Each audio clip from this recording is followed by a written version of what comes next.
So what's the word, man? No, definitely. So definitely. So the way we like to do this here, we like to start from the beginning and then come to the present. You know what I mean? Because I say like, you know, I started this project to give flowers to people that they don't really get talked about. Because you know what I mean? Especially you. You feel me? In other cats, especially you, because you have been in the game for a little minute and put the groundwork in, and I don't think people even understand that whole spectrum of that. You know what I'm saying? Yes. Especially from a hip hop point of view. You know what I mean? And I want people to understand who you are as a person. You know what I mean? Where you got your rhyming style from, and the whole works of that. You know what I mean? So people can hear your story. You know what I'm saying? So I want to just say, okay, thank you for tuning in to Chaos Culture Radio. This is Prince Hakeem. I got my man. Oh, hey, this is Ronnie Ron, man. Hey, Hakeem, how's it doing, man? Great to see you. Great to hear you again. Likewise. You know, God has been good to us. We got another legend on here with us again. Boy, you been dropping legend all week, man. I'm like over here tired. I'm like, man, when we gonna become legends? You know what I'm saying? Soon, real soon by God's grace. Y'all legendary already, man. Yeah. Oh yeah. Hey, we appreciate it. Y'all ready, man. God already. Yes. They're not ready. Now mind you, bro. We don't already. The fact that we're here pulling this together, that makes us legendary, man. We need validation from no man. God already did it. Yes, sir. Yes, sir. Yes, sir. Praise be to God. Now, ladies and gentlemen, we want to introduce you to a special guest of ours. You know what I mean? Now, mind you, they call him Ghost for a reason. Bars is killer, and he had been gone for a little minute. You know what I mean? Now he's back and blessed us with another hot record. Because I'm not even play with you. Hardo is just like, I just like he's back in his bag again. You feel what I'm saying? You're like he's back in his bag again. And I'm gonna talk to you about that too. There's a question I want to ask you that I really would like to know because it has something to do with that. So ladies and gentlemen, I want to introduce to Ghostwridah. Yes. Without further ado, thank you. So now, Ghost. Now, where are you from originally? I'm born and raised in South Miami, Florida, man. I'm from Miami.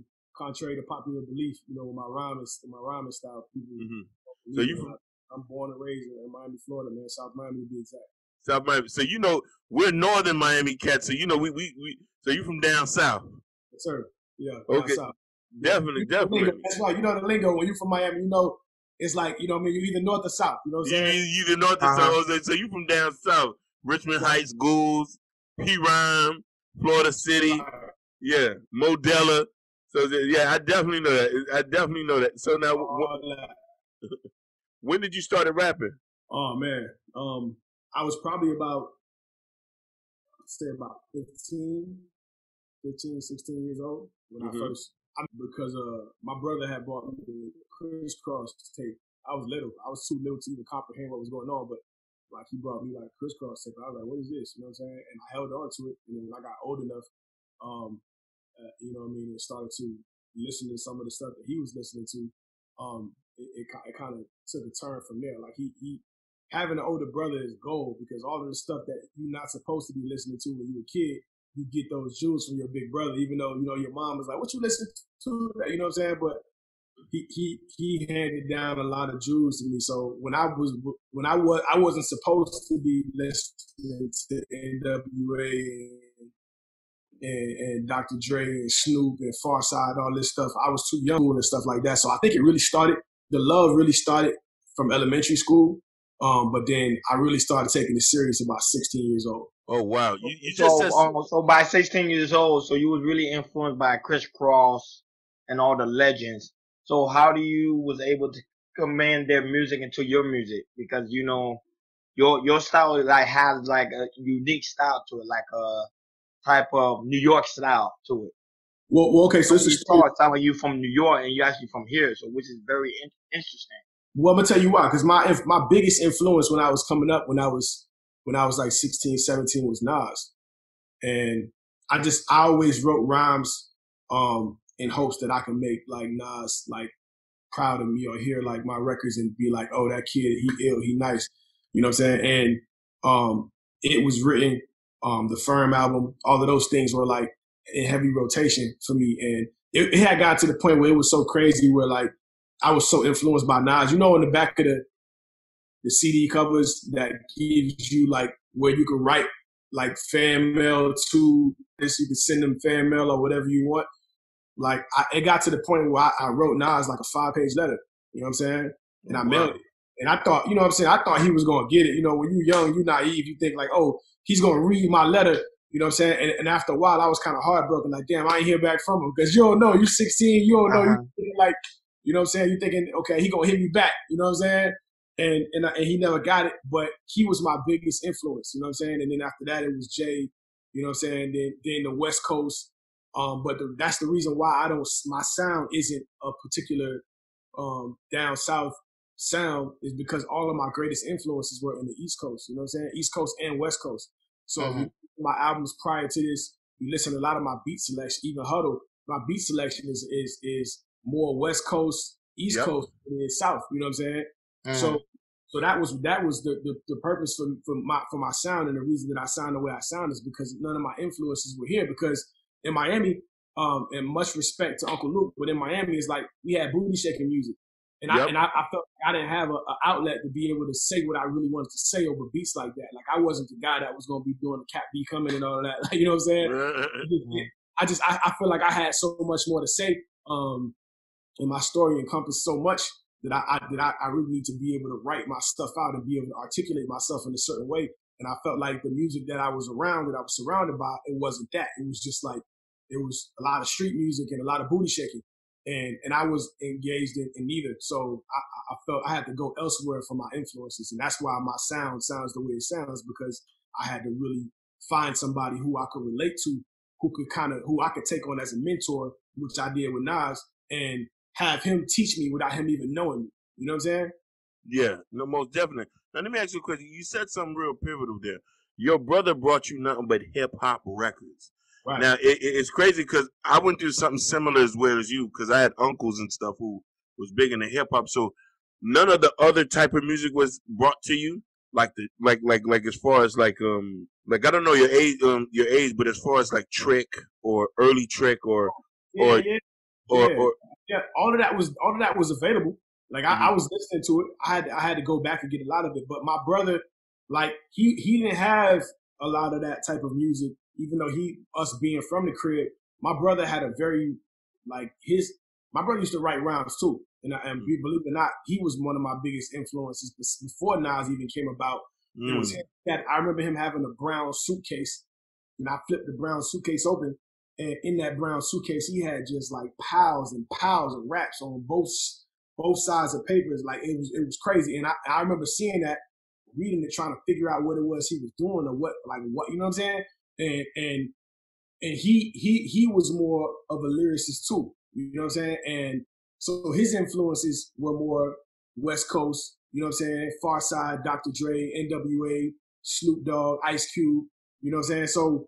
So for me, like whatever he had is all that was at my disposal. You know what I'm saying? Like he did have Outkast. I got the Southern Playlist, the Cadillac Music tape. I stole that out of his room. You know what I'm saying?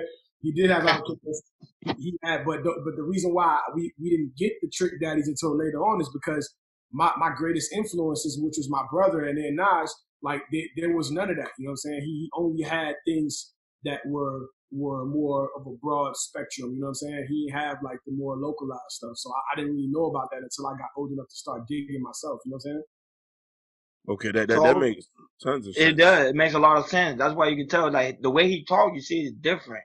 Like because we interview a different variety of artists, and the way they talk signifies who they are. Like the way you talk signifies that you know music in and out. Like you eat, breathe, sleep music. 1,000%. 1,000%. Shout out to D Wade too, Wade Sellers, man. I got this wine going in here too. Okay. Shout out. When did you drop your first record? My very, very first, like on a professional level or just like period? Yeah, just on a like professional level. All right, so I connected with this guy by the name of Nick Fury.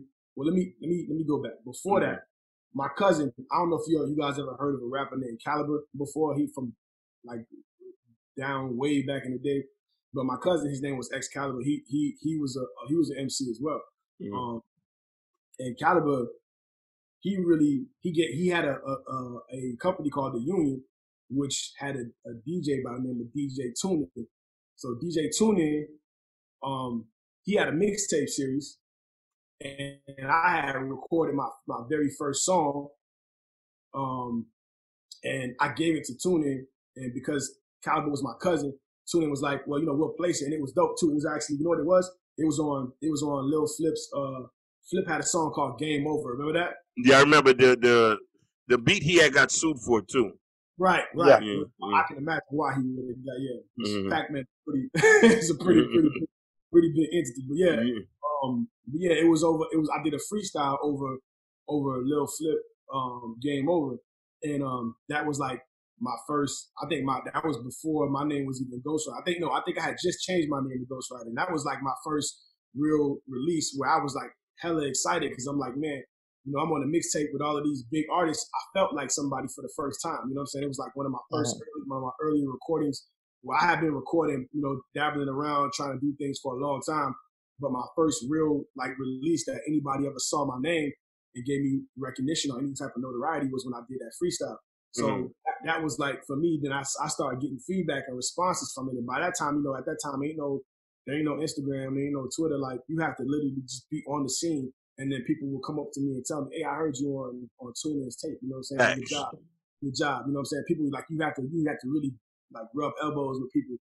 You know what I'm saying? And I was really good at that. Like I would catch the bus to the beach if I had to, if there was a venue going on, just because I knew I was on that tape. And wherever they had something going on there, I wanted to be a part of it.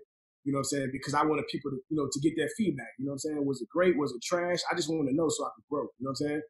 And I think that was my first real release. Like I said, I felt like somebody, because I think he had put Jay-Z on that tape.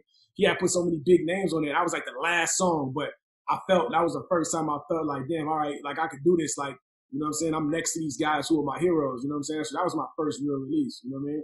And I was going to ask you too, Ghostwriter, how do you feel about the music industry now than it was back then? Was it much easier to be an artist, or is it now easier to be an artist? Well, I think because of the outlets that we have, I think there are a lot more outlets for artists to be heard than there were, when I first started.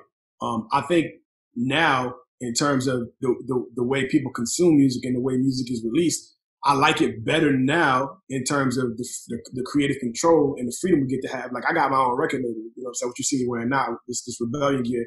And Rebellion Records couldn't have existed when I started without me having to go through a major label to release my own music. I don't need that anymore. So in that regards, I like it better because I have more creative control and more freedom to create and control my own brands at my leisure, opposed to back then, you know what I'm saying? It was a lot harder. You had to, like, whatever somebody's cosign, which still is true today, but somebody's cosign was what determined whether or not you were going to go someplace. Somebody had to walk you into a label or to, for you to get your music heard, on a large scale. Now we don't need that. So I think music has the way we release music and the way we consume music has changed drastically.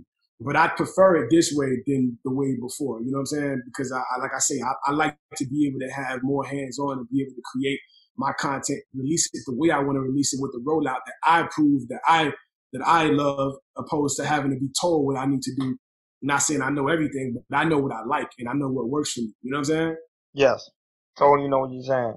Right. Because the biggest thing now, a lot of artists and a lot of business, music business, people feel like it's kind of harder because now they're not selling records that they normally used to. No, I have no problem with that. Like, here's the thing, man. You have to determine what it is you want from this industry. You know what I'm saying? You want to be famous, you want to be wealthy, you want to make history, or you want to do all three. Some people are fortunate enough to do all three. You know what I'm saying? But if your intentions are, I'm a man of God first and foremost, 100%. I think y'all know that. And what to me, what matters the most is your intentions, right? And you have to understand that you got to set your intentions and what it is that you want, and be willing to live with whatever consequence comes with that intention.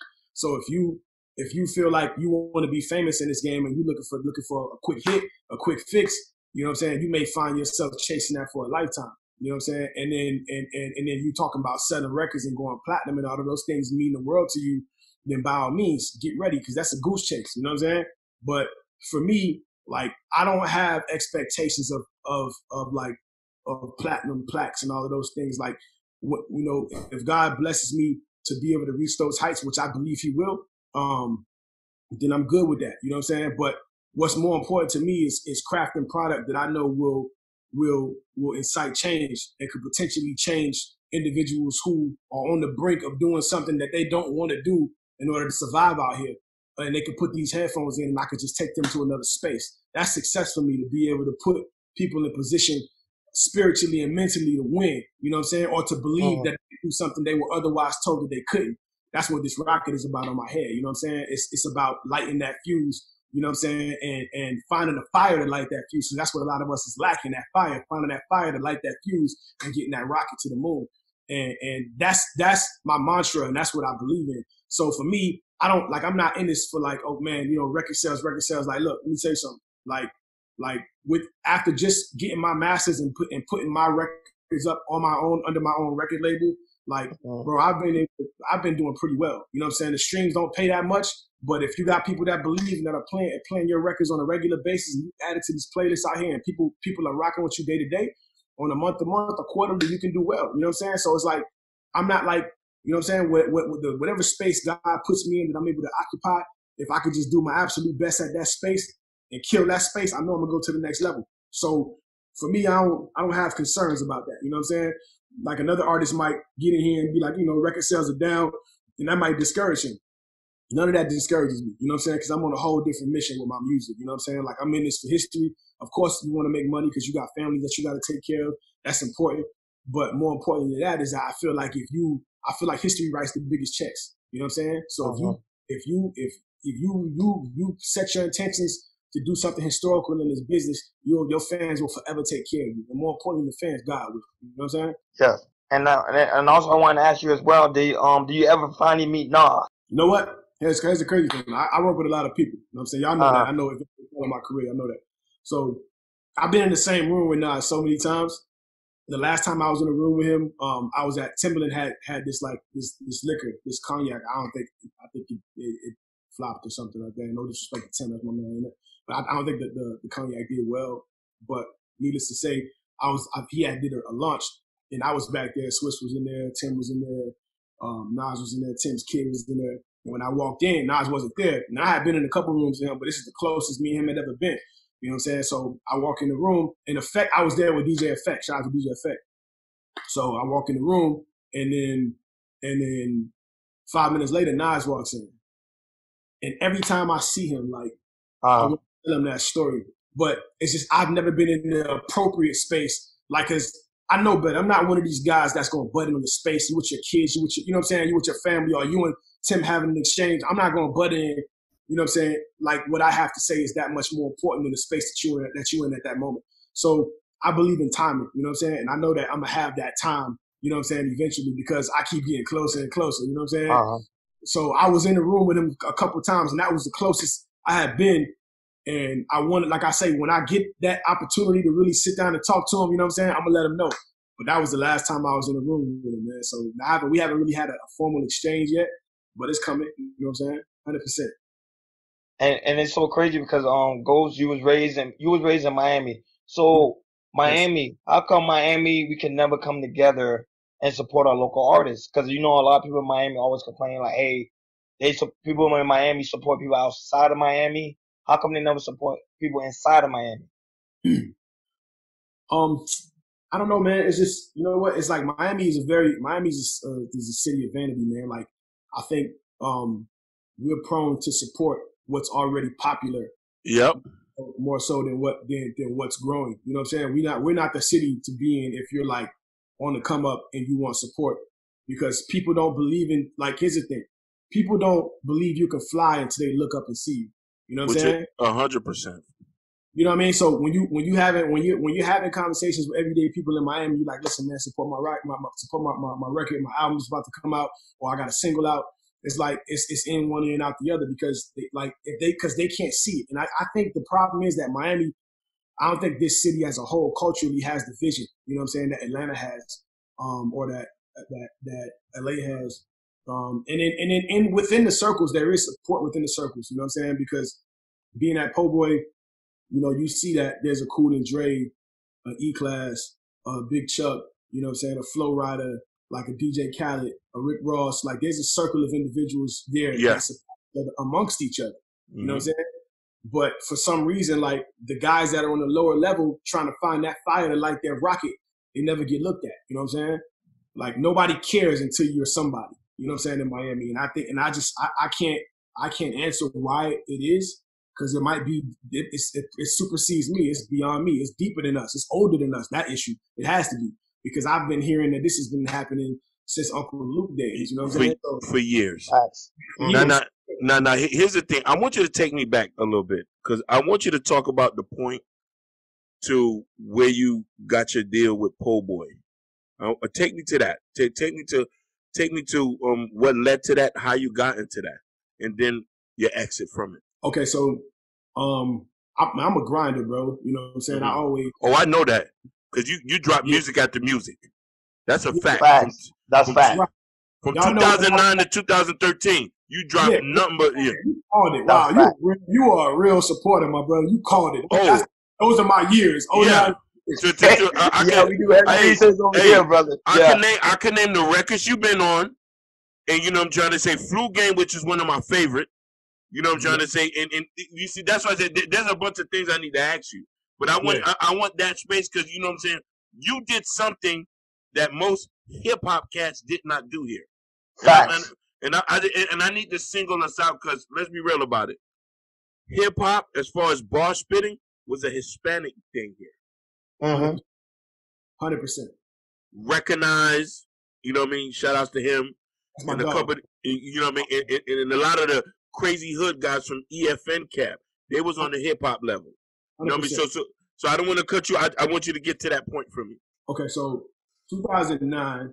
All right, so I'm gonna go back. So 2008, I was living in New York, and I had signed a management deal with a company by the name of North Star, and I put out a project in 2008 that was called The Root Is Back.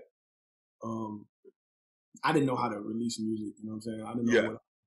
You know what I'm saying? I just, I had released a project before then with DJ Ideal called Coming From the Bottom, and then 3 other mixtapes before that with Nick Fury. So by this time I was seasoned enough to know how to record, how to write, and how to structure songs, but I still didn't know how to put together albums per se, you know what I'm saying?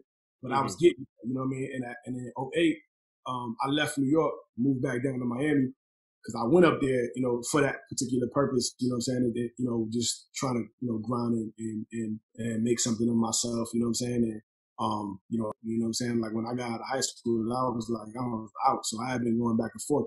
But I came down here and I was like, okay, so you know what? I got this project out. I'm trying to push it down here. As you know, it's you know, when you're a new artist in Miami, nobody cares. You know what I'm saying? You're trying to push records. But the one thing I had on every new Miami artist is I had a single with Shorty Low. And he was such a real dude. Rest in peace, Shorty Low, man. Real dude. Super humble OG. Like, you know what I'm saying? Real down to earth, like 100% street dude. He lived by the code. Like like nobody can tell me anything bad about Shorty Low. But he was the one that gave me that feature, you know what I'm saying? And we did the feature. Shout out to North Star because they secured it. And I had that. So I brought that down to Miami and I was working that. Like, hey, I got a song with Shorty Low. And then that, see, again, Miami, they'll listen to you when you're connected to somebody who already gone. You know what I'm saying? So I was using that as leverage, you know what I'm saying, to be able to get heard. So I sent that record and a couple other records to Big Chuck, you know what I'm saying? And I'm aggressive, you know what I'm saying? When I'm trying to get this music heard, I was hitting everybody I could. Like, I mean, like I was spamming the hell out of people on Twitter, you know what I'm saying? And Big Chuck was one of the guys that responded. And he was like, you know, back and forth for like 6 months. He would be just like, oh, you know, send me some more records. Come through to the studio. You know what I mean? I would go to the studio back and forth. And, you know, I kept asking him, you know, what's up, man? You know, I was aggressive. Like, you know, can we get the deal done? Like, you know, like what's next? What's our next step? You know what I'm saying? And he was just, you know, always telling me to be patient. You know what I'm saying? And I just kept sending him over music to the point where one time he was like, okay, let's get it. You know what I'm saying? It's ready. Let's do the situation. And we ended up doing the deal through his label, which was Hiram at the time, the Hiram Group. And the Hiram Group deal was to go through Po Boy.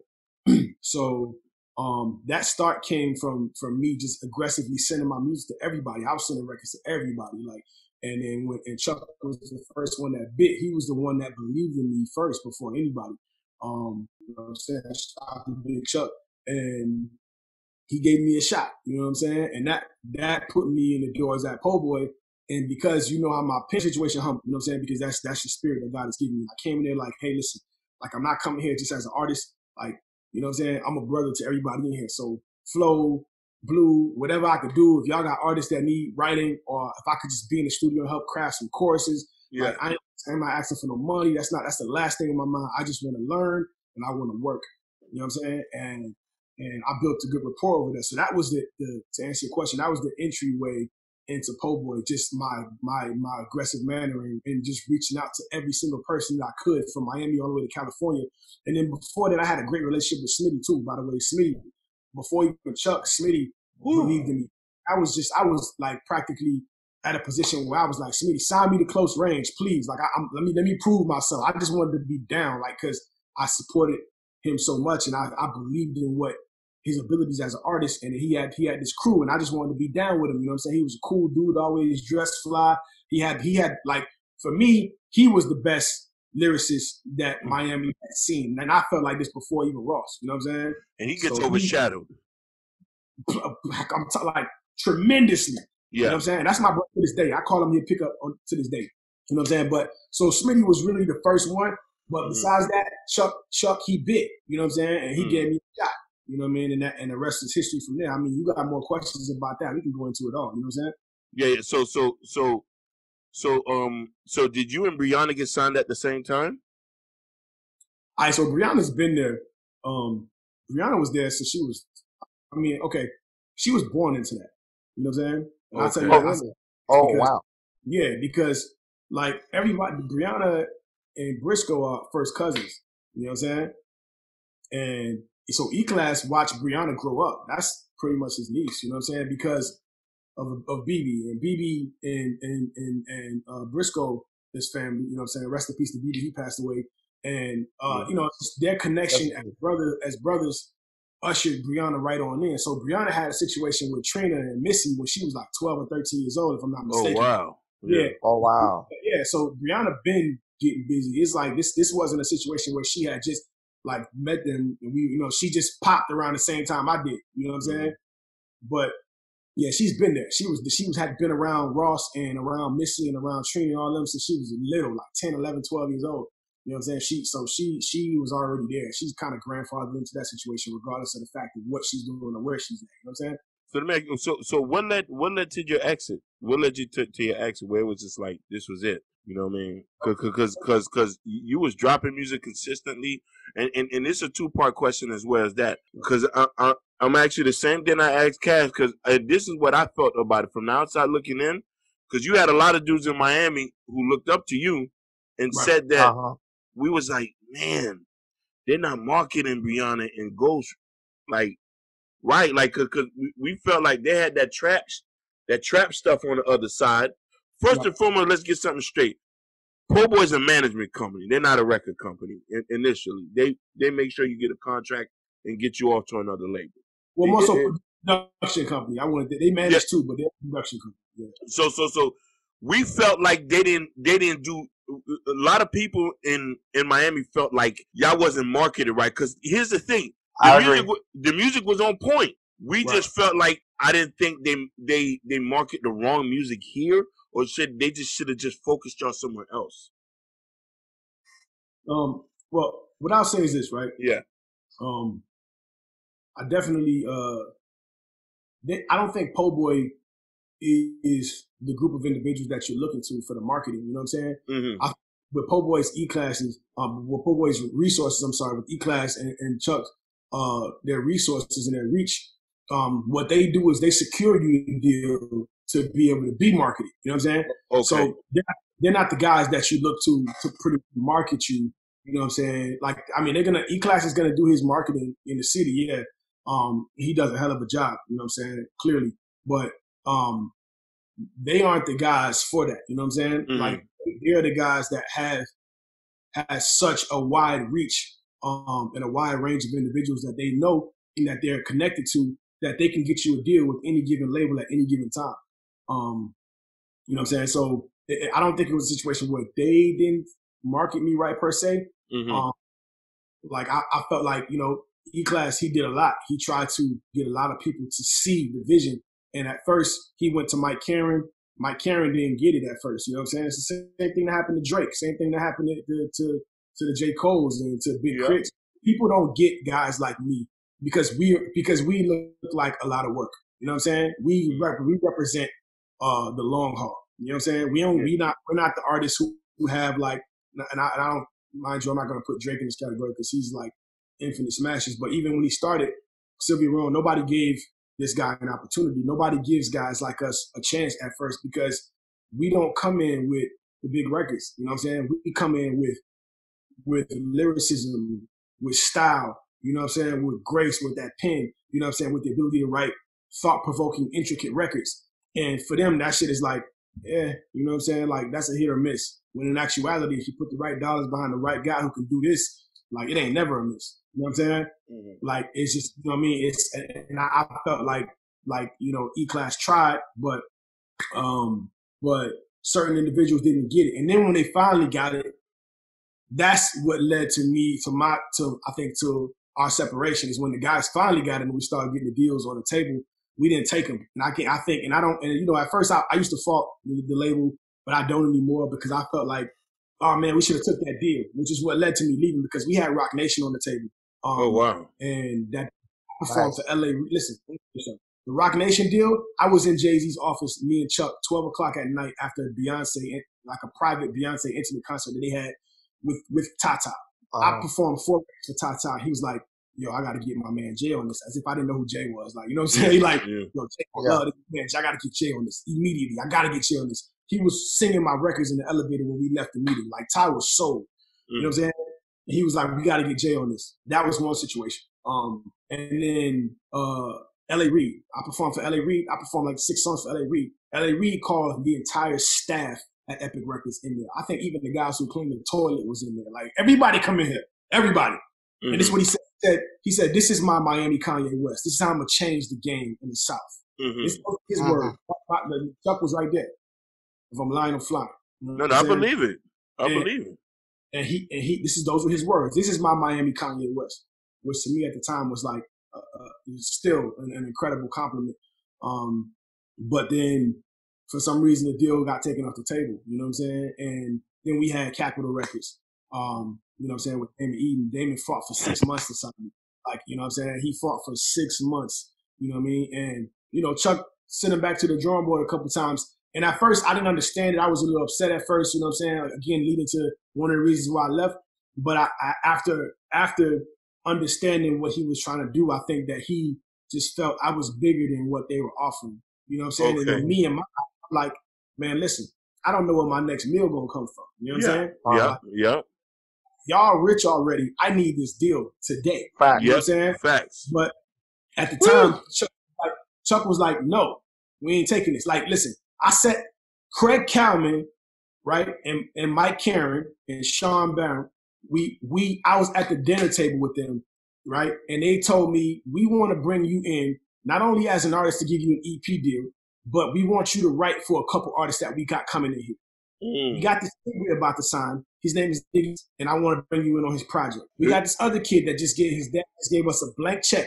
His name is Rich Hill. He's Tommy Hilfiger's son. We want you to write on that project. Like and this is this is another crazy comparison. He says we want you to be the Smokey Robinson of hip hop for Atlantic Records. Again, from preach. No. I definitely believe you because you was cooking. Right. So I'm like, so after the meeting, we have dinner. He gives Sean the black card, tells Sean, listen, take them wherever they want to go, wherever they want to eat. You know what I'm saying? It's on you. We good. So we go out to eat or whatever. I'm geeked. We get in the car and Sean's like, nah, we ain't doing that. And I'm like, what do you mean we ain't doing that? Let's go. Like, like, I need this check now. Let's go. It was an EP deal. And guess what the EP would have been? The EP deal was for in love with my future. All I had to do was sell. Wow. Yeah, so all I had to do was sell 100,000 units collectively. They was gonna open up the budget to an album deal. So that's all I had to do was sell 100,000 units collectively. If you know how big that project was, you know I had Red Bottoms on that project. Yeah, you did Red Bottoms. Yeah. With their marketing, I would do 100,000 units in a month. You know what I'm saying? Man. So at that time, we had so many situations. We had been in Tim too. I went to the studio. Me, Tim, and Billy did a record called Wood Grain. Yep, I remember that record. So what happens with that is that Chuck was like, man, Tim want to do something, but you know what I'm saying. But you know, he I guess again, Chuck had a bigger vision, so he didn't want to do any situations like that. And like I guess at that time, in hindsight, looking at it now as my own record label and my own entity, I understand that Chuck had a bigger vision for me. And at that time, I was just furious. Like, nah, we just turned down. We had Jay-Z, that's gone. We had Epic, that's gone. We had Tim, that's gone. We had Atlantic, that's gone. We had Capital, that's gone. We had everything at our feet for me to change my life forever. Yeah. And it didn't happen. So for me, I was upset. You know what I'm saying? I was in my feelings about it because I'm like, look, man, all y'all driving Maybachs and Rolls Royces and all of it, y'all living good. And I want to live like y'all. You know what I'm saying? Yeah. Like, you know what I'm saying? I feel like it's my time. I put in so much work, dog. I dropped 11 projects, full-length projects between mixtapes and albums in a span of 4 years, dog. Yep. You know what I'm saying? Like I was dropping 3 projects a year. Yep, that was a lot of music. Sometimes more. So within that time, I just felt like I was due for it. You know what I'm saying? And because it didn't happen, I was bitter about it. So I was like, okay, when my contract is up, I'm leaving. I did it the wrong way. I didn't consult Chuck. I didn't talk to Chuck about it. You know what I'm saying? Like, you know what I'm saying? And me and Chuck are good now, but you know what I'm saying? Like at that time, I wish I would have done things different because Chuck was really good to me, dog. But you was younger at that time. You know what I mean? Because, you know, Brianna went through the same thing, though. Listen, I don't doubt it. You know she went because it was on the news that when she was frustrated as well. Now, the point, but then you had a situation with Dr. Dre as well, because I know you went to go see them as well. Okay, so here's a crazy story about this. Yeah. Have y'all seen Don Cannon's Red Bottom story? Y'all seen that? No, I haven't seen it. No. It's on my IG. When we get off of this, y'all gotta check that out. It's crazy. Yeah. So Chuck gave me this beat. This is how the Dr. Dre situation happened. Chuck gave me this beat, right? It was a beat that had a Jay-Z sample on it. He was like, yo, you gotta do this. I don't know how you got it. I mean, scratch that, I do know. When you got Rick Ross in the building, you know what I'm saying, when you got Rick Ross in the building, everybody's throwing beats from everywhere. There are folders all on top of that desktop from all sorts of producers. You know what I'm saying? With hopes to land in one on Rick Ross's project, because when Ross hit with Hustling, everybody's like, oh shit, Miami. You know what I'm saying? Yeah. So now there are all of these folders with all these beats, and Chuck has this one beat in there. He's like, yo, you gotta do something to this. I'm like, okay. So it took me like a week because I wanted to really, I always wanted to impress Chuck. I always wanted to make him feel like he made the right decision in signing me. So I took my time on certain records, you know what I'm saying? And you know, he would just be like, yo, you gotta bust him out, man. Ross will come in here and do like 5, 6, 7 records a day. You can't be in here like working on what, like this is what he would tell me. But for me, I'm just like, I'm crafty. So yeah, I have the ability to get in the studio in there and work on like 4, 5, 6, 7 records. But I'm an artist for real. Like I would drop a song and then the next day I would have a whole drum line in here, like snatching the automated drums out and putting live percussions on there. And they like, later for all that shit, let's get the records done. You know what I'm saying? Like I always felt like, you know what I mean? I just wanted to make music. So, you know what I'm saying? Snatch these strings out and let's bring some real strings in it. You know what I'm saying? Yep. Like I want to do it. So, but Chuck was like, nah, we got to get it done. So I would go back and still, you know, work on the records that he would give me, and I would take my time. So he gave me this one particular record. Took me a week to do it. It was done. I turned it in. He was like, yo, this is it. You know what I'm saying? Everybody who heard it was like, this is crazy. This is it. So I never had a hit before. You know, I don't know what that feel like. You know what I'm saying? I wasn't even writing it with the intentions of it being a big record because I had no idea. I don't know how to make a big record at this time. I just know how to rap. You know what I'm saying? And I'm still learning at that time, at this space. You know, I'm learning now still at this time, but even especially more so back then. Yes. I write the record, we record it. Chuck like, yo, let's move on it. You know what I'm saying? Let's release it. So I've been hyping people up. I don't know if y'all know this, but for me, even without no real marketing training, or I haven't really, like I study marketing now, but at that time, I had never studied marketing a day in my life. But I was pretty good at hyping records up. Like I was really good at building anticipation. So, because I mean, I feel like I'm a creative. So if I can create with the music, I can also create marketing content that I feel that will draw people in. So, I started telling people, hey, you know what I'm saying? Like creating tweets that said, yo, ladies, if you had an opportunity, you know what I'm saying, to buy a pair of red bottoms, where would you wear them? You know what I'm saying? I'm asking like random questions like that. And every day, all of my questions all day on my tweet was about Christian Louboutin. You know what I'm saying? Red bottoms, red bottoms. And people probably think I'm crazy. Like, what is wrong with this dude? This dude's obsessed with these shoes. You know what I'm saying? And I'm asking random polls, questions, all type of things to different women, tagging them, you know what I'm saying? Tagging pictures that I took off the internet of girls wearing them. And then people were just like, what is wrong with this guy? You know what I'm saying? I knew it. I knew people had to think I was crazy. And then the day before, I'm like, my new single drops tomorrow, Red Bottoms, you know what I'm saying? And people was like, oh, okay, now I get it. You know what I'm saying? And so I dropped the single, shit goes crazy. I dropped the single, I see the response from everybody, shit goes crazy. Like, it was so overwhelming that I was nervous, like, because I didn't know what was going on, because all day long, my phone was lighting up. I'm getting text messages, tweets, you name it, all day long. My phone was lit every day for like the past 48 hours. So I go to sleep one day, right? And then I wake up and I'm on a blog. I'm like, oh shit, like I'm on a blog. Like all these same guys that I've been sending emails to for like a year straight, like they put me on a blog. You know what I'm saying? Yeah. And I'm like, nigga, I made it. I'm out of here. You know what I'm saying? Like, I feel like I did it. You know what I'm saying? And then I get a phone call from somebody else. I don't even know how they got my phone number. I get a random phone call from this girl. She's like, hello, is this Ghostwridah? I'm like, yeah, this Ghost. Who's this? At this time, I'm lit. I'm like, yeah, you know what I'm saying? There's got to be a label calling. You know what I'm saying? The girl's like, yeah, I work with Don Cannon, and he's pissed at you. And I'm like, what do you mean? She's like, yeah, he wants to talk to you. He wants to talk to you about that record that you put out. And I'm like, okay, you know what I'm saying? At this point, I'm like, damn, like, what, you know what I'm saying? Like, what did I do? Yeah. So more importantly, what did Chuck do? You know what I'm saying? Because I thought it was, you know what I'm saying? I didn't know. I thought it was all good for me to jump on the record. I didn't know who produced it. You know what I'm saying? Until like the day before, he told me Cannon did it. So now I'm like, okay, you know what I'm saying? So we put it out and we put his name on it, but I thought it was all good. You know what I'm saying? I'm like, it came from Pobo. It's got to be all good. You know what I'm saying? And turns out it wasn't. The girl sends Don Cannon my number.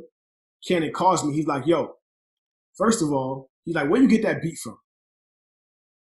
And I was like, man, first thing I did was like, man, I apologize. So I could tell in his tone, he was pissed. He was super angry. And the first thing I did was like, man, I apologize. You know what I'm saying? Big Chuck gave me the beat at Po' Boy, and I was under the impression that it was available. He was like, nah, that beat is not available. He was like, I haven't even listened to the record, but I when I saw Red Bottoms and I pressed play on it, I knew what it was. He didn't even want to listen to the whole song. Mm-hmm.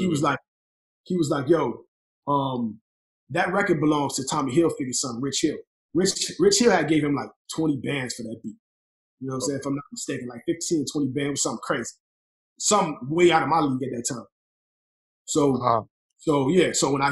when I put Red Bottoms out, like he was like, we get on the phone, we have that conversation, and Cannon's like, well, let me listen to the record. I'm gonna call you back, but yo, you can't be doing that. I don't leak records. I don't know how you got this, but this ain't the way to do it. You know what I'm saying? If you want beats, you got to go through the proper chains. You know what I'm saying? This ain't it. You know what I mean? He was pissed, and I told him, I said, listen, I don't want to burn no bridges with you. I apologize. You know what I'm saying? Like I had no idea that the beat wasn't available. I just thought it, you know, they gave it to me at the label. I thought I could rap on it and it could be mine. I was naive to the fact that how did it even work? You know what I'm saying? Yeah. So he listens to the record. He calls me back. He's like, yo, all right, so this is what I'm going to do. And I'm like, okay. So I'm like, what happened? He's like, the record is crazy. I love the record. I got to figure out how I'm going to get this record back from Rich Hill so I can give it to you. And I'm like, oh, shit. This is how I knew the record was big. Yeah. Because at this point, he's willing to get a record back from Rich Hill, Tommy Hilfiger's son, you know what I'm saying, to give me the track because he felt like what I did was that strong. Mm. So the next day, he calls me back. He's like, yo, Aftermath called me. He's like, so many labels have called me asking me what's up with you, what's up with your artist. At this point, they think Don Cannon, they think I'm signed to Cannon at this point. So Don is like, whoa, we got to get something together here, because now Don Cannon's phone is ringing off the hook. Like, everybody's calling him. His biggest fans are calling him. People within the industry, other rappers are calling him like, yo, that shit you did with that new kid is crazy. And now people are asking him for beats just like that. It's like, dog, this shit happened in the span of 72 hours. My life changed. You know what I'm saying? So now Cannon's like, yo, so people in the Aftermath call me. They trying to get you in the studio to go work with Drake. When he told me that, I'm living in my mama's house at this time. Nobody knows. Niggas think I'm on. They think I'm lit. I'm living in my mama crib. You know what I'm saying? And still trying to figure shit out. You know, so I had been in and out my mama house, you know what I'm saying, for years. Because that's what music does to you. You know what I'm saying? One moment, you out of here, and you're like, man, I'm going. And then that shit takes a nosedive, and now you homeless. You know what I'm saying? It's like the only place you can go back to is your mama house. That's the only person that will accept you in. So that's where I was at. I was back home at that time. So 72 hours come, I drop Red Bottoms. The world loves me. I'm on every single major blog. Now, right, Two Dope Boys, on Smash, everything. And Cannon is like, yo, so you need to talk to this kid over at Aftermath, because he's trying to find a way to get you up there. So I'm like, at this point, I'm scared, I'm nervous, because I'm not ready to get in the studio with Dr. Dre. You know what I'm saying? He think I'm ready because my pen and what he heard on Red Bottoms, but I'm nervous. I'm scared of him up. I'm like, you know what I'm saying? So a guy that I was dealing with by the name of Joe Sinate, who had a clothing line, Last Rights, he happened to know the same people that Cannon was talking to. He says, yo, this guy Che wants you to come up there and work on some records for Detox for Dr. Dre. And I'm like, well, Cannon just told me the same shit. So I'm like, well, okay, so this must be true. So he's like, yeah, Che wants your number. He wants to get on the line with you and set it up. I get on the phone with Che. Che's like, listen, send me all your information. I'm booking you a flight. I'm getting you a hotel. This is 4 days later. I'm booking you a flight. I'm getting you a hotel. And I'm going to have you up here for the week. I need you to come in here. I need you to bang some records out for Dre. Now I'm like, you know what I'm saying? In 4 days, I went from being at my mama crib, not knowing what the fuck was going to happen with my life. You know what I'm saying? And like just rolling the dice with these records. Like, God, please let something stick. You know what I'm saying? At this time, me and Chuck ain't got no paperwork. Like, we're in that space that I told you he was in, where he was like inviting me to the studio to work. You know what I'm saying? Let's work on records. Let's do this, do that. We got no paperwork. So long story short, Che calls me and he's like, yo, your flight leaves at such and such time. Be at the airport at this time. So my producer who I rock with, low key, who was producing a lot of records for me at that time, I took him with me. Joe Sinate went. We all went. We get on the flight. We go to LA. I'm nervous to tell the whole time. I get to the studio, to the first studio. We have like 2 studios. I get to Che studio, and I look around, and I'm just surrounded by plaques. Lauryn Hill, everything is everything. All of like, I'm just looking around, and I'm like, I can't believe this. I can't believe me from this small town from South Miami is in this room with all these musical individuals. And this is pregame before I even get to Dre's studio. Yeah. So guys they all know me. They all know the record. They all like paying homage, like, yo, man, the record is amazing, man. We're so excited to work with you. In my mind, I'm like, bro, I'm like, God, thank you. Cause I feel like, you got that remorse where like that guilt almost like, man, I ain't supposed to be here. Like not this fast, not off of one song. You know what I'm saying? So we get there, we build, we smoke a little bit, we vibing, you know what I'm saying? And we freestyling, just talking about music and getting to know each other. And the next day is the Dre session. So I finally get to the Dre session that night. I get to the studio. It's called Encore Studios. I get to the studio. It's a compound. That shit is crazy. They tell my dog, my producer, nah, none of y'all can come in. Only Ghost. Get to the studio. Dre hadn't came out yet. He's still in the studio. I still have a video of that still from that long ago. I still have a video from my old phone that every time I got a new phone, a new computer, I transferred it, I saved it. So I get to the studio. I look around. I'm just waiting. You know what I'm saying, on Dre to come out, talking to DJ Ideal on the phone. I'm like, bro, I can't believe this. Like, my life is about to change. Like, this is it. This is everything I work for. Yeah. Waiting on Dre to come out. He doesn't come out yet. But I hear I hear Game in the studio because they're playing Game's record. Game is working on the album at that time. So Game is in there. I'm sitting in the kitchen. This white boy comes out, sits in the kitchen, sits down next to me. It's Scott Storch. Nice. I'm like, yo, I always learn. I learned this from DJ Ideal. We don't treat guys who are celebrities like they're any bigger than us. You know what I'm saying? So when Scott's at the table, I don't fan out. I just shake his hand. I introduce myself, tell him what I'm here to work on. He's telling me what he's working on. At this time, Scott had gone through some real rough times. You know what I'm saying? He's like, with Dre working. Then another guy comes out. What's happening, man? I heard about you, folk. Say, what's going on, man? He shakes my hand. What's up? My name is Stat Quo. Stat. Yeah. Nice. Me and Stat Quo take a vibe. To this day, I still got his contact. And we still like, every now and then, if I need to send him something, I'll just catch a vibe. I still have that relationship because I don't burn any bridges. I try not to. That's what's up. So he comes out. And I'm waiting for Dre. I'm nervous as hell. The door opens and it's Dre. What's up, man? What's up, fam? I heard a lot about you. When I shake his hand, my hand was shaking. It's trembling. And I said, thank you, man. And I didn't know what to say to him. I just kept saying, thank you. I appreciate it. Thank you for the opportunity. He's like, what's up? I'm going to play you some beats. You ready to work? And I'm like, yeah, I'm ready to work. The fact that he was like, I heard a lot about you and he loved the Red Bottoms, it was just like, I couldn't believe it. You know what I'm saying? Like, I grew up listening to them. Like, that's one of the first, amongst the first guys I ever heard was NWA Drake because of my brother. You know what I'm saying? Yeah. Now I'm in the studio with this guy and I couldn't believe it. I was just like, I was astounded. I was dumbfounded. I was in the studio with him. And he gave me a record to write and it was called Peep Show. And he's like, yeah, Green Lantern did this. You know what I'm saying? And Luda was on it. It was Luda and Green Lantern producing. Now, I had a relationship with DJ Green Lantern because I used to live in New York and North Star had a relationship with Green Lantern. They plugged me with him. So I get on the phone and call Lantern and I go to the bathroom and call Lantern like, yo, Dre just gave me a beat to write on and it's your beat. He was like, yo, listen, man, no pressure, but you better write your ass off on that beat because I need to make beat tracks. No pressure. I need to make beat tracks. You know what I'm saying? So I'm like, so I tell him, I'm like, okay, well, you know, I got this record. I'm gonna kill it. I got you. I go in there. I do the record. I don't really like it for Dre. You know what I'm saying? So I tell Dre, I'm like, you know, I wrote to the song, but I'm not really crazy about it. You know what I'm saying? I would prefer to write something else for you. It's like when I said that shit, it was like a record stop. Everybody looked at me like, because in that studio, you don't tell Dr. Dre you don't like something. That's what it felt like. You know what I'm saying? So Game takes me outside and was like, yo, nigga, if Dre give you a snare to rap on, and it's only a snare, nigga, you rap to that shit. You don't have an opinion, and it's like he was trying to school me to the game, which is just work. Don't come in here with your opinions. Like if he give you something, kill it. You know what I'm saying? And Stat was on the same vibe, but I just didn't like the beat. I guess I felt like because I was from the South, he was giving me all the Southern shit to write to, and I didn't want that. You know what I'm saying? Yeah. That's not what I do. I wanted Dr. Dre shit to rap. You know what I'm saying? So I wrote on Peep Show. I wrote a couple other records. The next day, everybody was kind of upset with me. Che was upset with me.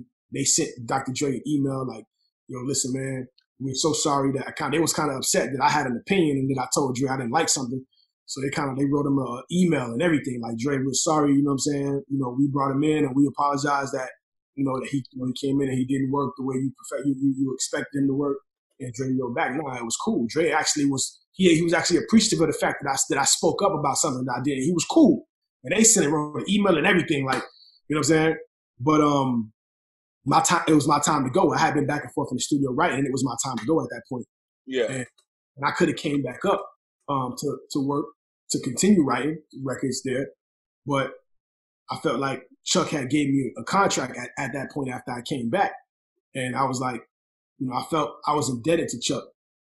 And I felt like going back to LA to work on more music with Dre was probably going to ultimately end up with me circulating and being within his camp.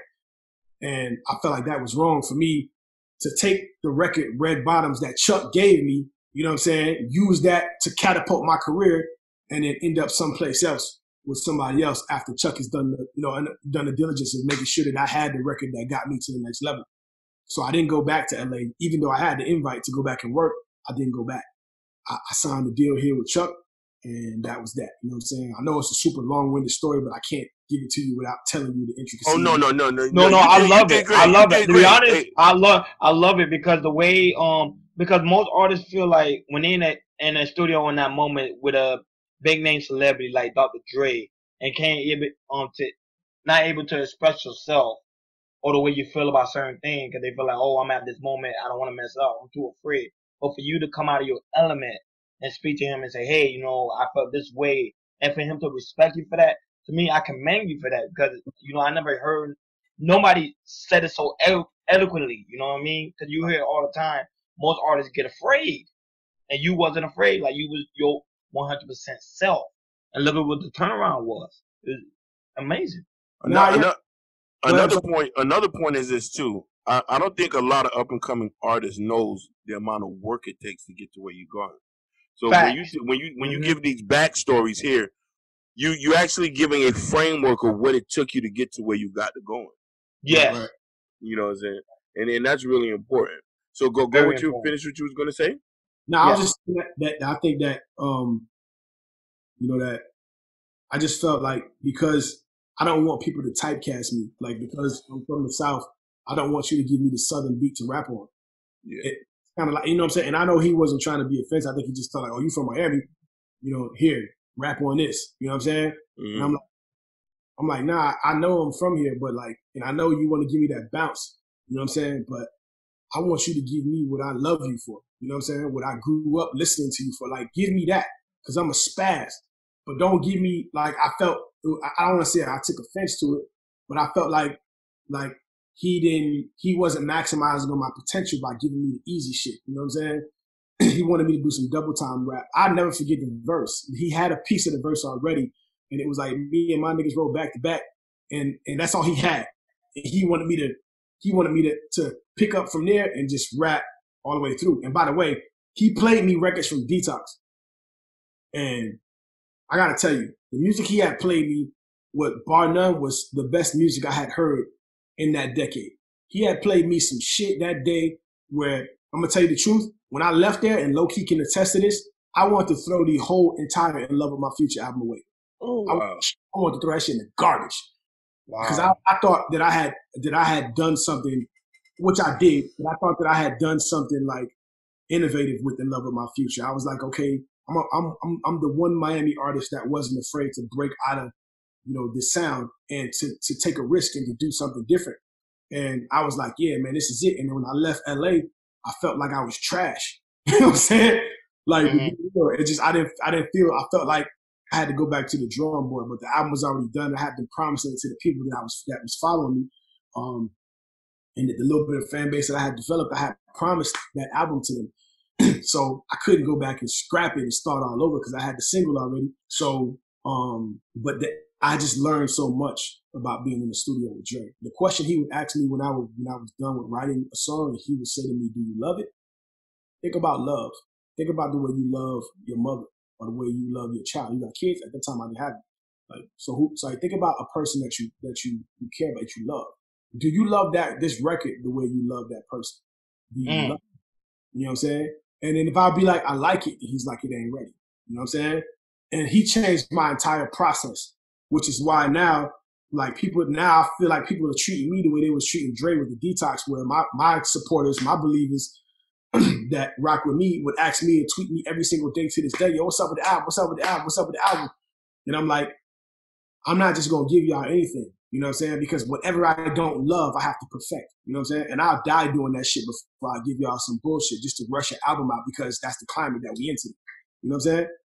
So I learned so much being in the studio with Dre. You know what I mean? And that was like some of the greatest moments of my life. But I had to speak up because, you know what I'm saying? I don't want to be typecasted. I don't want nobody to look at me like, because I'm a Miami artist, that I have to make this particular type of record. Pigeonholed. I hate that. You know what I'm saying? I wasn't going to do it. You know what I'm saying? Yep. I've gotten that plenty of times too. Now, let me ask you a question. Have you written for any other major artists? Yeah, I some that I can't speak on. Yeah, I know that. Of course. Okay. Of course. The ones that I can, I wrote "Convert Me" for Trina. I can speak on that. You know what I'm saying? It's a couple out there that I can't really speak on. You know what I'm saying? Just because of the NDA. Yeah.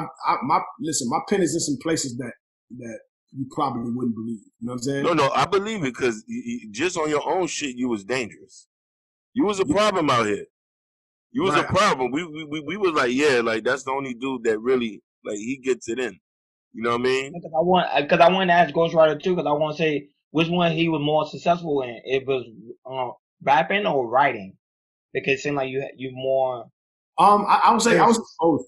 I say that the songwriting and the ghostwriter aspect of it, which I still do to this day, I like for me that I found, and the thing is, I can take you back even further. I learned how important, how significant writing was from Dallas Austin. One of my closest friends is DJ Ruckus. I don't know if you guys know who that is. He was one that, like we went to school together, and Ruckus's cousin is Lenny Kravitz, and through Lenny, he has a phenomenal relationship with Dallas. Dallas is like his big brother. And I learned through watching Dallas and his process in writing and looking at all the plaques he had on the wall when I used to work in Atlanta, how important it was, how significant songwriting is. And so I stopped just writing rap. I started writing everything. I could write pop, R&B, anything, metal, whatever, country, anything. You know what I'm saying? So for me, I think this being successful as an artist, period, instead of categorizing it, is what I would say I am. You know what I'm saying? Because I've had some great successes as a songwriter that still pay my bills to this day. And I've also, as a ghostwriter rather, and I've also had some amazing successes as a recording artist. So I think just being an artist, I think that encompasses everything. You know what I'm saying? So I won't say whether or not one was bigger than the other. I would just say I just had pretty good, well-rounded success by the grace of God. All praise due to the Father. Man, that's beautiful to hear, brother. Now, now take us to present day. What made you, you know what I mean? And I want to say congratulations for being a father. You know what I'm saying? And what gave you that fire to come back?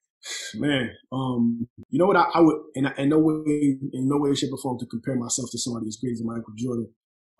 But I would say it's like, you know, that moment that you saw when you watched The Last Dance with Mike, where he's just like, you know that this is just something that you feel like you can't stay away from. And as long as your body and your mind, and God's good grace gives you the ability to be able to do so, you can't see yourself anything else.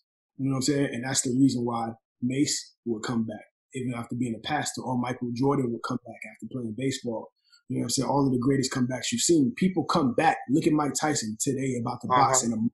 Less than a month. You know what I'm saying? People come back to what they love because they love it. How many times did you broke up with an ex-girlfriend that you really cared about and loved, and you know what I'm saying, and you find yourself back at her crib, like, you know what I'm saying? Like, it's just like when you love something or somebody, it's very, very difficult to just walk away from that and act as if it never happened. So the whole time I took a break when my son was born, it was 1 year where I thought I was done. Because the success that I have been chasing as a recording artist, I found in being a father. If that makes sense. I know that might sound weird, but no, it doesn't sound weird. We hear that from even regular people. The day you become a parent, that's something nobody can understand. It's an unexplainable love.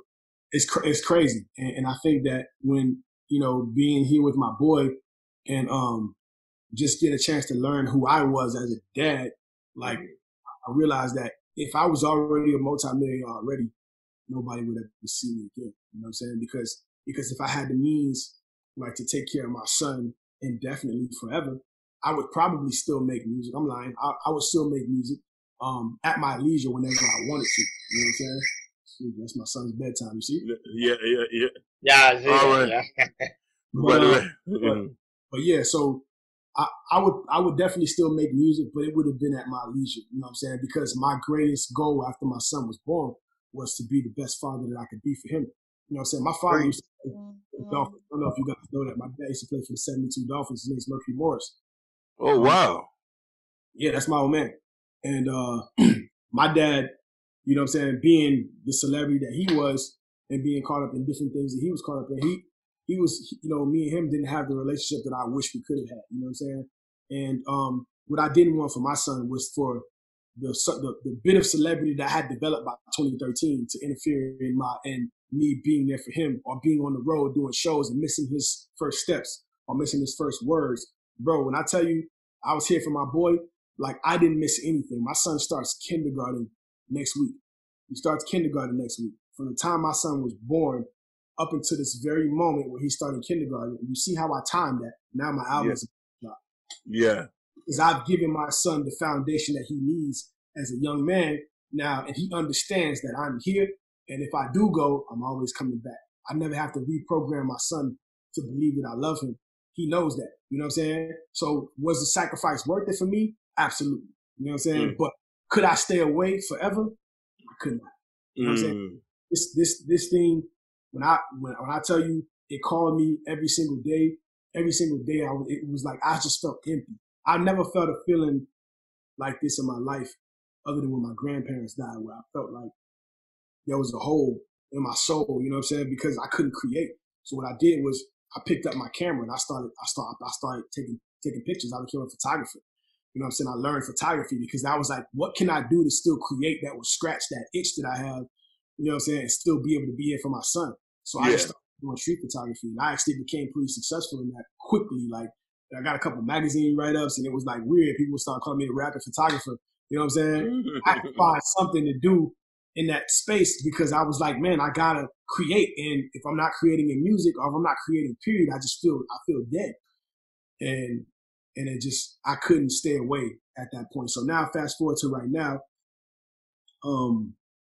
Damon Eden, who was one of the guys at Capitol who had offered that deal I told you about earlier that Chuck turned down. Damon had came to me and said, this was like in 2017 or 2018. He came to me, he was like, yo, you still rapping? I'm like, yeah, always. You know what I'm saying? He's like, look, I got an opportunity for you. There's a company by the name of Bank Robbers Music that is looking to give you a situation, or I could get you a situation that, and all you have to do is submit songs to them, and they will get the songs placed on network television, on Netflix, on different channels like that. And I said, okay, well, cool. This might be a way for me to get back into music because I had taken a break for so long. And I was like, you know what I mean? Like, I felt like God was using this situation to open the door for me. So when I did this, I released a record called Study Hall. I don't know if y'all remember that last year. Yeah. A song called Study Hall. So I was like, okay, so I'm gonna just start writing a couple records and submitting them for these television shows. Then Damon says, well, if you submit these records and they hit on one of these television shows, people are gonna want to know where the song is and who wrote it and who did it. You know what I'm saying? So you're gonna have to upload these records. And then you need to start a company too, because I gotta be able to pay you through a company. I'm not gonna pay you through a regular bank account. So I'm like, okay, so I might as well start my own label. So let me just start Rebellion Records. You know what I'm saying? I went through a couple of names, started Rebellion. You know what I'm saying? All of this shit was on the humbug. Like, it was just like, you know what I'm saying? Just happening. So I'm like, okay, so let me put this label together. You know what I'm saying? And so I could just have a company. So I got the LLC. You know what I'm saying? I got the company name. I got the bank account. And he's like, so yeah, so whatever record you're writing, you got to get these records uploaded so that when they Shazam these records, you can start also getting the residuals from the spin. So I'm like, okay, cool. So I'm like, shit, if I'm going to be working on records for these TV shows, I might as well just start a project. You know what I'm saying? So I'm like, okay, so let me start a project. Let me get some producers involved. So I called a couple of guys that I know, and a couple of guys that I know that are already producing. Brought a couple more producers on board, and I said, hey, listen, I'm working on a project. You guys want to be down? Here's what it's for. It was for that, you know. And these guys are producing records for me. We're trying to put together a project. And then I look up, and then a year later, I got an album. And I'm like, hold on, like, that whole little situation. You know what I'm saying? Like, what the heck happened? Yeah, I'm like, what happened here? This was only supposed to be for me to, like, to upload some records so that any event that they get placed on Power or on these TV shows. Exactly. And then now I'm like, I look up and I'm like, I was telling my boys, I'm like, listen, fellas, that was God. God ushered a way for me to get back into the music in a way where it just kind of happened so natural that it happened before it was right under my nose. Like, that wasn't my intention. I was just trying to find a way back in. And Damon coming to me with that opportunity was like the opportunity that put the fire under my ass and was like, okay, let's go. You know what I'm saying? And when it happened like that, it happened so organically that I look up and a year later, I got an album and I got 5 producers who were phenomenal guys. I got a film company now and graphic designers and editors. And I'm like, damn, like, just 1 year later, I was just trying to figure it out. Like, am I going to come back or am I not? How am I going to usher my way back in? And like I say, here we are today, and I dropped a single, Huddle, that is now the official campaign song for Dwayne Wade's wine company. Like, can't tell me God ain't good, my brother. Like, oh, God is good and beautiful, and the track is fire. Yeah. Now, the track is fire. Now, this is my last question for you. Now, throughout your whole career, and we're going to bring it to present with Huddle, I noticed these sports references here and there, and I was like, I gotta want to know if this man is an athlete or he's just a sports fanatic. You know what I'm saying? Because you drop some things that an average person wouldn't even know. Like, you have to be really into sports to know, you know what I mean, certain dates and times and stuff like that. Yeah. Nah, I really am. I'm a huge sports fan, man. And also I did play ball too. You know what I'm saying? But once I'm out of high school and I realized I wasn't growing no more, I'm like, yeah, I might want to just go ahead and lean more towards the rapping side, because it's you know what I'm saying? Like, you know, all the dudes that in my high school that was like 6'5" and they ain't make it. You know what I'm saying? So I'm like, man, I think that I steered more towards the music because I felt like, you know what I'm saying, that I wasn't the proper height. You know what I'm saying? Maybe the proper build for the NFL, possibly. Yeah. I chose basketball. I hooped. I played ball. I still do. But yeah, I definitely am a sports fanatic, and I just feel like sports and hip hop are synonymous. You know what I'm saying? Yep. And rappers, like, you know, I think Drake said it best, man. Rappers want to be athletes, and athletes want to be rappers. You know what I'm saying? Look at J. Cole. Right. You know what I'm saying? Look at Dame. Look at all the comedy rappers in the NBA and the NFL actually rap, and they're pretty talented. So yeah. I mean, and then on the way, while we're talking about that, there is going to be a Kobe Bryant theory, like the Michael Jordan theory too. Ooh. That. Yeah, and it's going to be. I can't wait to hear that. Yeah, there's going to be an Iron Man theory too. You know what I'm saying? Yeah. So yeah, speaking of sports references, but yeah, man, that's it. I'm definitely a huge sports fan, man. Yeah, but I also want to ask you too. What is your biggest takeaway from Po' Boy Entertainment? My biggest takeaway from Po' Boy,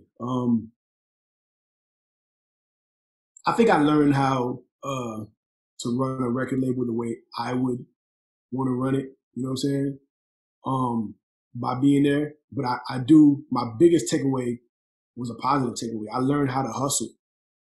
E-Class and Chuck taught me how to have vision. You know what I'm saying? Like, he could see like a spot that's a dump. It could be like literally a dump, and his vision for that space, what he can see before the actual situation even occurs, is remarkable. He taught me how to be able to see things for what they could be and not what they are. You know what I'm saying? And Chuck as well. So my biggest takeaway from them is how important it is to hustle, to grind, to go hand to hand, to make phone calls, to send emails, and to not take no for an answer. Let me tell you something. Chuck, those guys, like, when I tell you, when they want something, like, they're going to get it the way they want it. You know what I'm saying? Or nothing at all, which is why you see how successful he is even with the restaurant business. Yep. He's shown that he can take the same hustle that he applied from the record industry and put it into food and be equally as successful, if not more. You know what I'm saying? E-Class, I'm going to tell you something. E-Class is one of, like, he is one of the people that I aspire to be like from a business standpoint in terms of what he's done business-wise. You know what I'm saying? So, yeah, the hustle, the vision, and the tenacity, and the will, the press, you know what I'm saying? Regardless of what you're being told in terms of no, or I can't do it, or maybe later. If you can't do it for him, he'll do it for himself. So those are my biggest takeaways from Po' Boy. I think they're a great group of guys.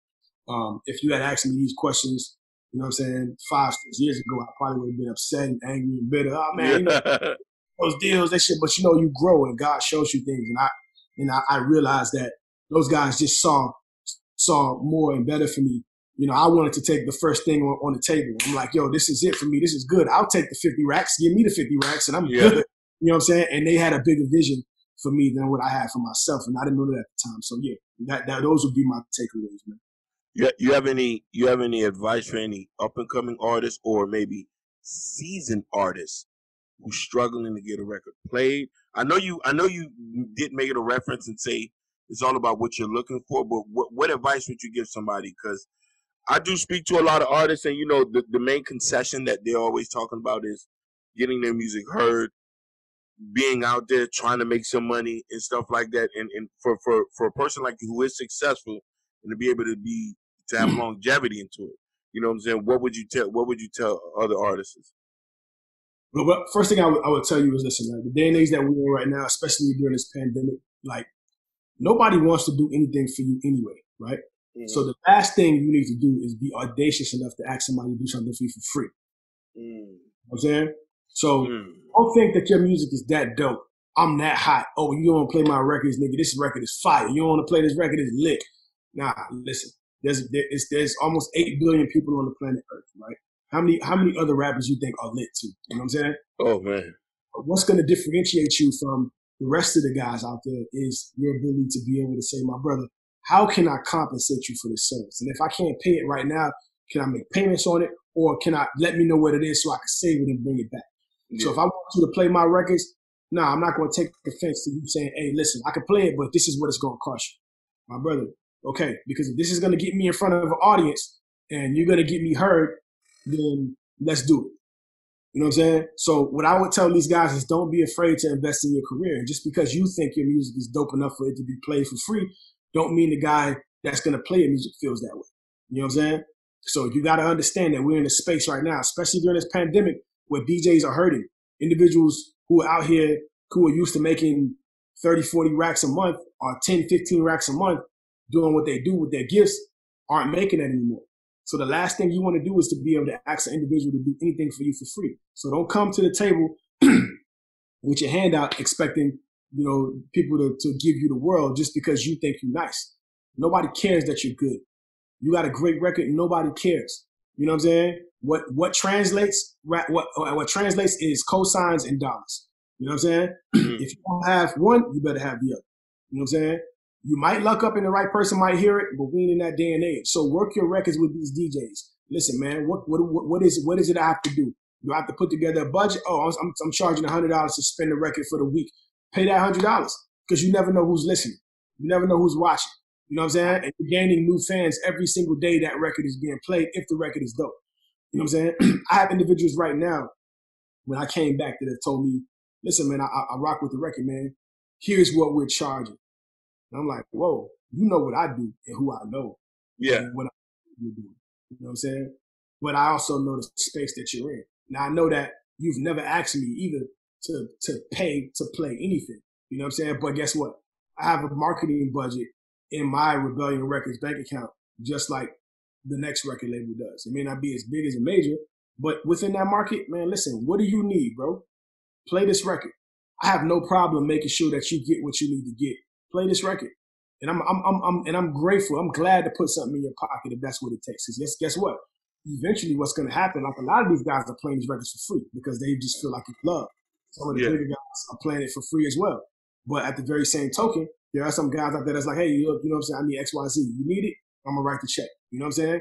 Because I need this record to be played, and I'm not going to be that arrogant to think that after a 5-year break that you're just supposed to pick up and treat me the way you were treated when I left off. I get it. And guess what? 28 days from now, right, you're going to play those records for free. 365 days from now, you're going to be in my email asking me for these records. You know what I'm saying? Because I know where I'm headed. I know the phone calls I've been on all week. I know the relationships that I built. I know the partnerships with this D-Wade wine that I solidified. I know all the things that I'm working on, and I know that in no time I'll be back in the space where I'm at. So I got people that are rocking with me because they love me and because they know what I do. And I got some people that are like, yeah, listen, man, I'm not going to charge you what I charge average person, but can you throw me this? Absolutely. No problem investing in my career. You know what I'm saying? So that's what I would suggest that you talk to artists about. Either you got the cosign or you got the budget. You know what I'm saying?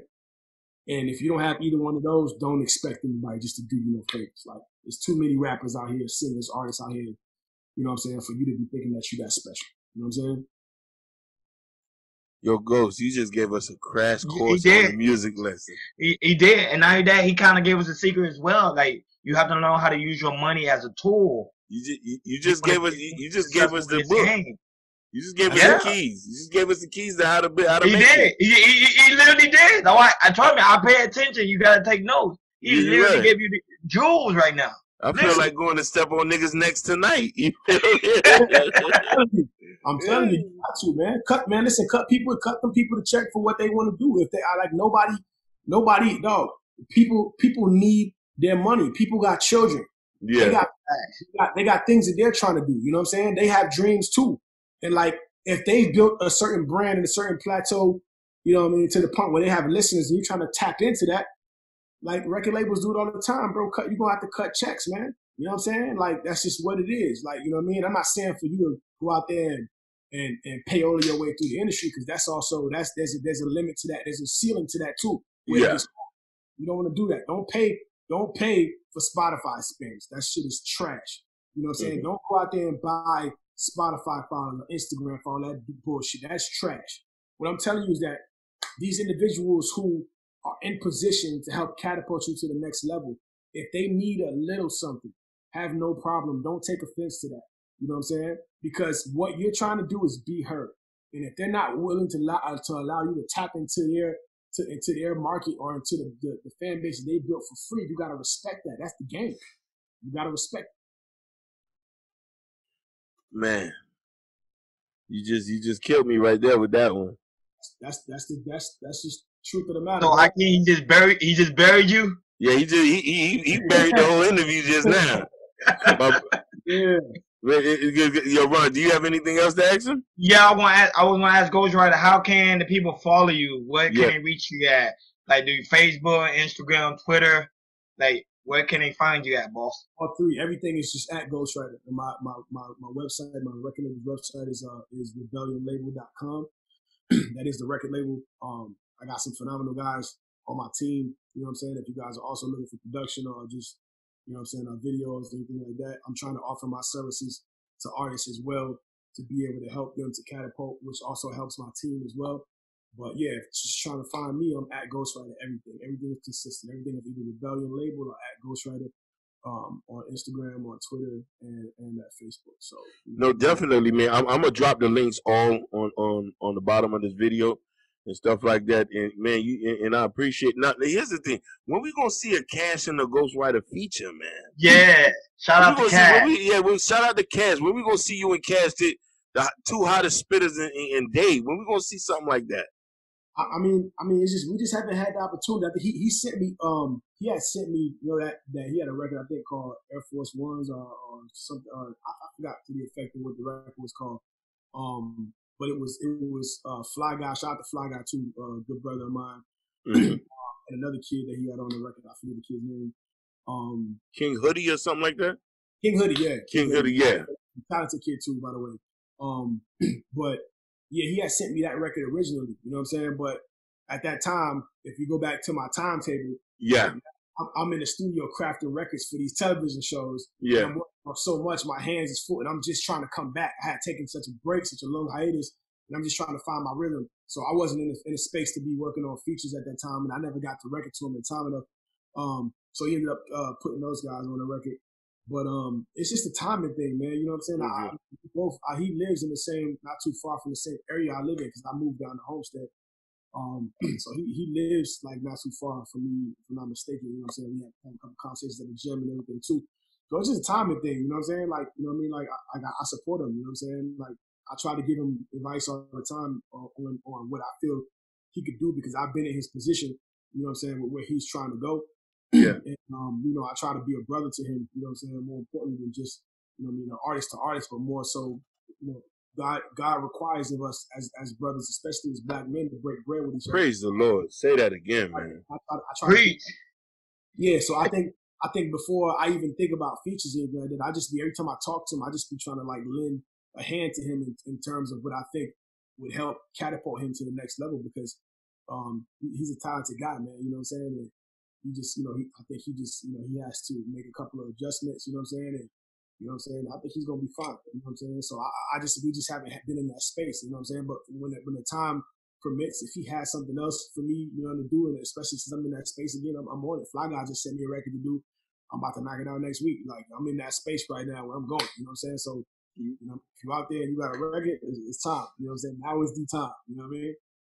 Definitely, my brother. I love you and I appreciate you, man. Yeah, this thank was you so much, man. Such an enlightening conversation with you, and this is why it's a blessing to hear your story and hear that, because it makes sense. Everything you just told me in this time, why you are the person, and God is, and I'm happy He made you the way you are. Thank you, brother. Thank you. All praise due to God, man. All praise due to God.